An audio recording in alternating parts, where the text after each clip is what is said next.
ચિતલિયા કુવા રોડ પર પતંગ ચગાવવા બાબતે મારામારીની ઘટના સામે આવી છે। વિશાલભાઈ છાયાણી નામના યુવક પર છોકરાઓને પતંગ ચગાવવા બાબતે બોલાચાલી થતા સાવન હિરપરા અને તેના મિત્રએ વિશાલભાઈ પર છરી વડે હુમલો કર્યો। ઇજાગ્રસ્તને જસદણની સરકારી હોસ્પિટલમાં સારવાર માટે ખસેડવામાં આવ્યા। વિશાલભાઈના પીઠના ભાગે 15 જેટલા ટાંકા આવ્યા, જમણા હાથ પર ગંભીર ઇજાઓ થઈ। પરિવારના સભ્યોને હુમલા બાબતે જાણ થતાં જસદણની સરકારી હોસ્પિટલે પરિવાર તેમજ પાટીદાર સમાજના આગેવાનોના ટોળા ઉમટી પડ્યા। ઈજા પામનાર વિશાલભાઈ છાયાણીએ આક્ષેપ કર્યા કે હુમલો કરનાર બંને વ્યક્તિ નશાની હાલતમાં હતા।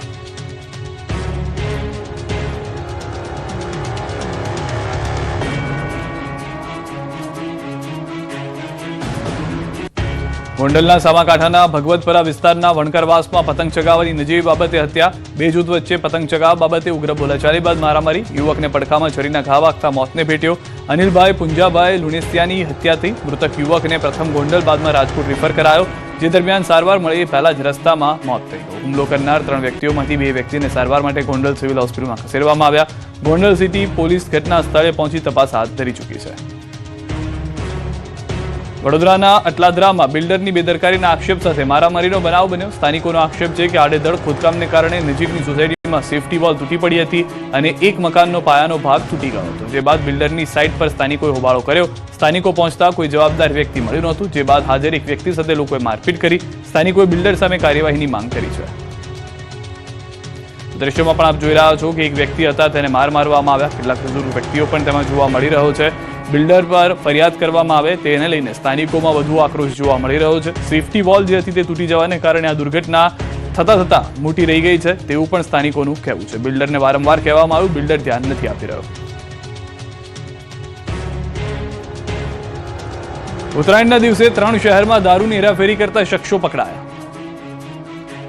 સૌરાષ્ટ્રમાં અલગ અલગ જગ્યાએ દારૂ પહોંચાડવાના પ્રયાસો મોરબી પોલીસે પર્દાફાશ કર્યો। ટંકારાની 76 જીઆઈડીસીમાંથી દારૂ ભરેલી ટ્રક પકડાઈ છે, જેમાંથી 1000 પેટીથી વધુ વિદેશી દારૂ પકડાયો છે, એટલે કે અંદાજે 33,000 બોટલથી પણ વધુ દારૂ છે, જેની બજાર કિંમત અંદાજે 1 કરોડ રૂપિયાથી વધુ થાય છે। દારૂનો વેપલો કરનારા તત્વોએ એક મોટું ગોડાઉન બનાવ્યું હતું। આ ગોડાઉનમાં અંદર જ ટ્રક લઈ જવાતી, જેથી કોઈને ખબર ન પડે। બાદમાં એક બોલેરો રાખી હતી। ટ્રકમાંથી દારૂ ઉતાર્યા બાદ બોલેરોમાં ભરીને અલગ અલગ જગ્યાએ પહોંચાડવામાં આવતો હતો। પ્રાથમિક અંદાજ પ્રમાણે દારૂ રાજસ્થાનથી મોરબીમાં લાવવામાં આવ્યો હતો। અહીં ગોડાઉનમાંથી કટિંગ કરીને અલગ અલગ સ્થળે પહોંચાડવાની યોજના હતી। જો કે પહેલા જ પોલીસે પર્દાફાશ કર્યો। હાલ 3 આરોપી પકડાયા છે, જો કે દારૂ મોકલનાર સહિત 5 શખ્સોને પકડવાના બાકી છે। આ તરફ સુરેન્દ્રનગરના સુદામડા ગામે વિદેશી દારૂના કટિંગ પર પોલીસ ત્રાટકી। 34.5 લાખનો વિદેશી દારૂ ઝડપી પાડ્યો। સુદામડા ગામની સીમમાં વિદેશી દારૂની મોટા પાયે હેરાફેરી કરવામાં આવી રહી હોવાની બાતમીના આધારે સાયલા પોલીસે દરોડા કરતા બુટલેગરોમાં નાસભાગ મચી ગઈ। વિદેશી દારૂની 2568 બોટલો, બોલેરો પિકઅપ ગાડી તેમજ એક્ટિવા સહિત કુલ ₹39,76,200નો મુદ્દામાલ કબજે કરવામાં આવ્યો। વિદેશી દારૂનો જથ્થો મંગાવનાર તેમજ બોલેરો અને એક્ટિવા ચાલક સહિત કુલ 5 શખ્સ સામે ગુનો નોંધવામાં આવ્યો। આ બાજુ દાહોદથી પણ કરોડોનો દારૂ ઝડપાયો। 1.35 કરોડ કરતાં વધુના દારૂ ઝડપાયો। પ્લાસ્ટિકના રોલની આડમાં લઈ જવાતો વિદેશી દારૂ ઝડપી પાડ્યો। અમદાવાદ ઇન્દોર હાઈવે ઉપરથી દારૂ પકડી પાડ્યો। પોલીસે મધ્યપ્રદેશના 2 આરોપીની ધરપકડ કરી। આ તરફ જામનગર એરપોર્ટને ઉડાવી દેવાની ધમકી મળી। કોર્ટને ઉડાવી દેવાની ધમકીઓ વચ્ચે હવે જામનગરના એરપોર્ટમાં બોમ્બ હોવાની નેનામી ધમકી આવી છે। એરપોર્ટને બોમ્બથી ઉડાવી દેવાની અજ્ઞાત શખ્સ દ્વારા ઈમેલ મારફતે ધમકી આપવામાં આવતા ખળભળાટ મચી ગયો। આ ધમકીભર્યો મેલ મળતા જ એરપોર્ટ ઓથોરિટી સહિત પોલીસ કાફલો અને બોમ્બ સ્ક્વોડ તાબડતોબ એરપોર્ટ પર પહોંચી ગઈ છે અને સમગ્ર પરિસરને છાવણીમાં ફેરવી દેવામાં આવ્યું છે। ભારતીય ક્રિકેટર હાર્દિક પંડ્યા જામનગર એરપોર્ટથી રવાના થયાના થોડા જ સમય બાદ આ ધમકીભર્યો મેલ મળ્યો હતો। ઘટનાની ગંભીરતાને ધ્યાને લઈને વહીવટી પ્રશાસન અને સુરક્ષા એજન્સીઓ તુરંત હરકતમાં આવી ગયા। જામનગર એસપી ડોક્ટર રવિ મોહન સૈની, ડીવાયએસપી જયવીરસિંહ ઝાલા સહિત એસઓજી અને એલસીબીની ટીમો એરપોર્ટ પર ધામા નાખ્યા। ધમકીના પગલે બોમ્બ સ્ક્વોડ અને ડોગ સ્ક્વોડની મદદથી એરપોર્ટના ખૂણે ખૂણાની તપાસ કરવામાં આવી। ફ્લાઇટમાં આવતા અને જતા તમામ મુસાફરોનું કડક ચેકિંગ હાથ ધરવામાં આવ્યું છે। જૂનાગઢના કેશોદમાં જેમ પોર્ટલ જીએસટી મુદ્દે 53 ગામના સરપંચો ગ્રામસભાનો બહિષ્કાર કરશે। કેશોદ તાલુકાના પંચાયતી રાજના ઇતિહાસમાં પ્રથમ વખત વહીવટી તંત્ર અને સરકારની નીતિઓ સામે એક મોટું આંદોલન આકાર લઈ રહ્યું છે। કેશોદમાં તાલુકાના તમામ 53 ગામોના સરપંચોની એક અગત્યની બેઠક મળી, જેમાં સરકાર દ્વારા લાદવામાં આવેલા નવા નિયમો અને પંચાયતોની સ્વાયત્તતા છીનવાના પ્રયાસો સામે ભારે રોષ જોવા મળ્યો। આ બેઠકમાં ઉપસ્થિત તમામ સરપંચોએ એક સૂરે નિર્ણય કર્યો છે કે આગામી 15 અને 16 ઓગસ્ટના રોજ સરકાર દ્વારા જે ગ્રામસભાઓનું આયોજન કરવા માટે પરિપત્ર બહાર પાડવામાં આવ્યો છે તેનો સંપૂર્ણપણે બહિષ્કાર કરવામાં આવશે। સરપંચોની માંગણી છે કે દરેક પંચાયતને સ્વતંત્ર GEM ID ફાળવવામાં આવે, જેથી સ્થાનિક સ્તરે પારદર્શક ખરીદી થઈ શકે। કારણ કે GEM પોર્ટલ દ્વારા ખરીદીના બહાને પંચાયતો પર જિલ્લા કક્ષાએથી નક્કી કરેલી એજન્સીઓ થોપી બેસાડવામાં આવી છે. સરપંચોનો આક્ષેપ છે કે આ એજન્સીઓ દ્વારા હલકી ગુણવત્તાના સ્ટ્રીટ લાઇટ અને CCTV કેમેરા જેવા સાધનો મોંઘા ભાવે પધરાવાય છે.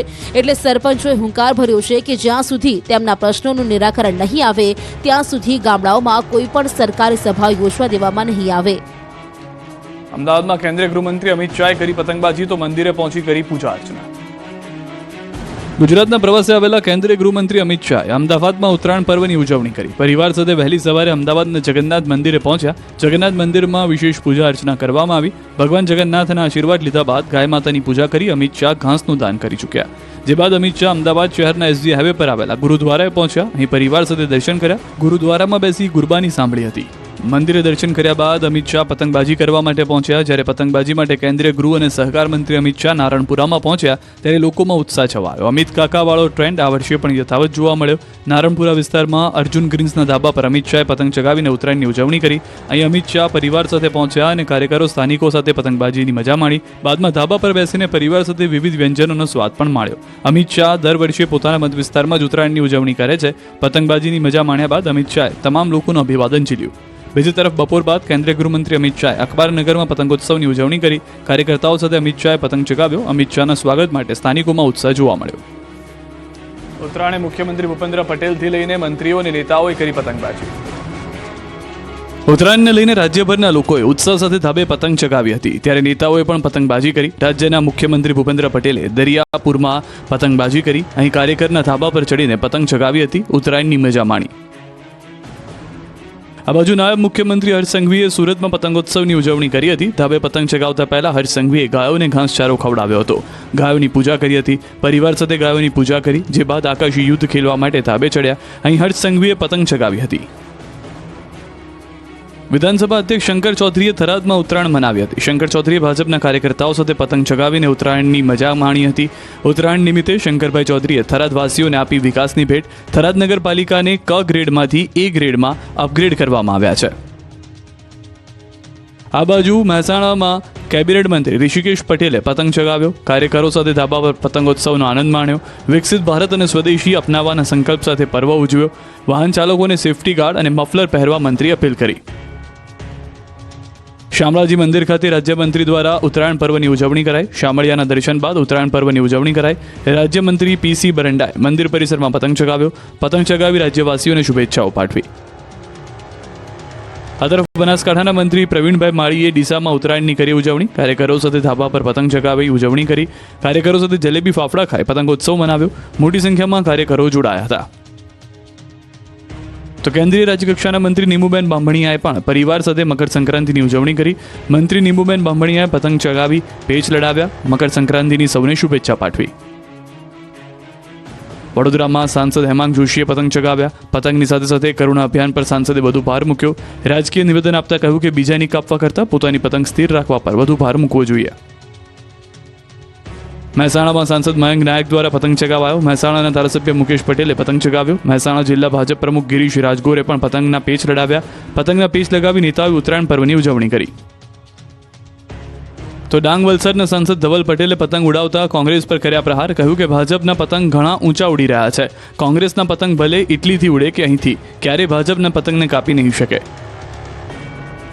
મકર સંક્રાંતિના પર્વ નિમિત્તે કચ્છ લોકસભા તથા સમાજ નવનિર્માણ ટ્રસ્ટના સંયુક્ત ઉપક્રમે ભુજના ગાયત્રી મંદિર રોડ સ્થિત વ્યાયામશાળા ગ્રાઉન્ડ ખાતે સાંસદ પતંગ મહોત્સવનું આયોજન કરવામાં આવ્યું. જેમાં સેવા વસ્તીના બાળકો માટે વિશેષ કાર્યક્રમ યોજાય. મોટી સંખ્યામાં બાળકોને પતંગોનું વિતરણ કરવામાં આવ્યું. આ અવસરે બાળકોમાં ઉત્સાહ અને આનંદનો માહોલ જોવા મળ્યો. કચ્છના સાંસદે બાળકોને મકર સંક્રાંતિની શુભેચ્છાઓ પાઠવી હતી. તો જયેશ રાદડિયાથી લઈને દીવના પ્રશાસક પ્રફુલ્લ પટેલે કરી ઉત્તરાયણની ઉજવણી. સામાન્ય લોકોની જેમ જ જેતપુરના ધારાસભ્ય જયેશ રાદડિયાએ ઉત્તરાયણની મજા માણી હતી. પરિવાર સાથે પતંગ ઉડાડી ઉત્તરાયણના પર્વની ઉજવણી કરી. ઉત્તરાયણના પાવન પર્વની સહપરિવાર બાળકો તેમજ મિત્રો સાથે પતંગ ચગાવીને ઉજવણી કરી. દમણ દીવના પ્રશાસક પ્રફુલ્લ પટેલે ઉત્તરાયણની કરી ઉજવણી. હિંમતનગરમાં આગેવાનો સાથે પતંગ ચગાવ્યો. ધારાસભ્ય પૂર્વ ધારાસભ્ય સાથે મળીને કરી ઉજવણી. સુરતમાં કેન્દ્રીય જળશક્તિ મંત્રી CR પાટીલે પક્ષીઓના હેલ્પલાઇન સેન્ટરની મુલાકાત કરી. સુરત નવી સિવિલ હોસ્પિટલમાં પહોંચી અત્યાર સુધી કામગીરી નિહાળી હતી. આ બાજુ અરવલ્લીમાં ધવલસિંહ ઝાલાએ પરિવાર સાથે મનાવી ઉત્તરાયણ. બાયડ, માલપુર, સાઠંબાની જનતા માટે પણ આપ્યો સંદેશ. ભરૂચના સાંસદ અને આદિવાસી નેતા મનસુખ વસાવા પણ પતંગ પર હાથ અજમાવ્યો. મનસુખ વસાવાએ તેમના નિવાસસ્થાને રાજપીપળા ખાતે ભાજપના કાર્યકરો સાથે પતંગ પર્વ ઉજવ્યો. સાથે દાવો કર્યો કે ભાજપનો જ પતંગ 2026 અને આગામી દિવસોમાં ચકતો રહેશે. તો સુરત પશ્ચિમના ધારાસભ્ય પૂર્ણેશ મોદીએ ઉત્તરાયણ પર રાષ્ટ્રપ્રેમનો અનોખો સંદેશ આપ્યો. કેસરી રંગના પતંગો પર સ્વદેશી અપનાએંગે, આત્મનિર્ભર બનાએંગેના સૂત્રો લખ્યા. વોકલ ફોર લોકલનો સંદેશ આકાશમાં ઉડતા પતંગો દ્વારા ફેલાવવામાં આવ્યો.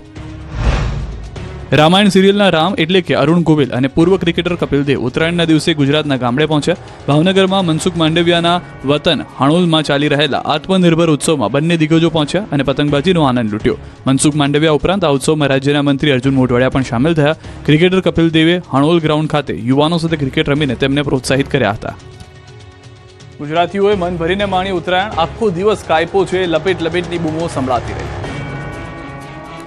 કાયપો છે, લપેટ લપેટ, એ ગઈ ઢીલ દે સહિતની બૂમાબૂમથી રાજ્યભરનું આકાશ ગુંજતું રહ્યું. ઉત્તરાયણના પાવન પર્વની ગુજરાતીઓએ ઉત્સાહ, ઉમંગ અને ઉમળકાભેર ઉજવણી કરી હતી. વહેલી સવારથી મોડી સાંજ સુધી ધાબે ચડી વિવિધ રંગોની પતંગ ચગાવી ગરબે ઘૂમી તહેવારની મજા માણી હતી. ગુજરાતનું આકાશ પણ રંગબેરંગી પતંગોથી રંગાઈ ગયું હતું. આકાશી યુદ્ધ જાણે જામ્યું હોય તેવા દ્રશ્યો સર્જાયા. આ બાજુ ગાંધીનગરમાં પણ ઉત્તરાયણ પર્વની ધૂમ જોવા મળી. ગાંધીનગર સેન્ટ્રલ વિસ્ટા ગાર્ડનમાં પતંગોત્સવનું આયોજન કરાયું. ધારાસભ્ય રીટાબેન પટેલ પ્રેરિત સહાય ફાઉન્ડેશન દ્વારા પતંગોત્સવનું આયોજન કરાયું, જેમાં મુખ્યમંત્રી ભૂપેન્દ્ર પટેલ ઉપસ્થિત રહ્યા અને સીએમ ભૂપેન્દ્ર પટેલે પતંગ ચગાવી હતી. આ બાજુ લોકોની સુરક્ષાની સાથે સુરત પોલીસે પણ આકાશમાં પેચ લગાવ્યા. સુરત પોલીસ પરિવાર દ્વારા પોલીસ પરેડ ગ્રાઉન્ડ ખાતે ઉત્તરાયણની ઉજવણી કરાઈ. આ તરફ રાજકોટમાં તો ઢોલ નગારાના તાલે લોકોએ પતંગોત્સવની મજા માણી. શહેરના રેસ ગ્રાઉન્ડ ખાતે પતંગ રસિયાઓએ પતંગ ઉડાડીને આનંદ મેળવ્યો. સાથે જ ઢોલ નગારાના નાદ સાથે ઝૂમ્યા. સુરતના ધાબે જ નહીં પરંતુ દરિયાકાંઠે પણ પતંગોની ધૂમ જોવા મળી. સુરતના ડુમસ દરિયા કિનારે પતંગબાજીની ઉજવણી કરવામાં આવી. તો ઉત્તરાયણના પર્વને લઈને દમણવાસીઓમાં ભારે ઉત્સાહ જોવા મળ્યો. દરિયા કિનારે પ્રશાસન દ્વારા દમણ કાઇટ ફેસ્ટિવલ 2026નું આયોજન કરવામાં આવ્યું. દમણના તમામ દરિયા કિનારાઓ પર મોટી સંખ્યામાં પતંગ રસિકો અને લોકો મોટી સંખ્યામાં ઉમટી પડ્યા હતા. આથી દમણના આકાશ અવનવા રંગબેરંગી પતંગોથી જાણે ઉભરાયું હતું.